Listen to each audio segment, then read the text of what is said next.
શ્રી કૃષ્ણ. આજે આપણે આપણી શાળામાં તુલસી દિવસનું સેલિબ્રેશન કરીશું. તુલસી માતાને હાથ જોડીને પ્રણામ. ચલો બધા પ્રણામ કરો. તુલસી માતા કોણ છે? એ ભગવાન છે. કોણ છે? તુલસી માતા ભગવાન છે. તુલસી માતા એક પ્લાન્ટ નથી. કોણ છે? પ્લાન્ટ નથી. એ શું છે? ભગવાન છે.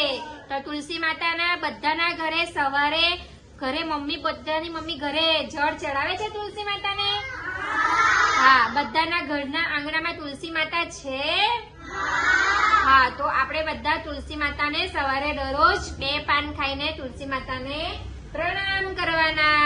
તુલસી માતાના આપણે પાન ખાઈએ તો આપણે શરદી, ઉધરસ, તાવ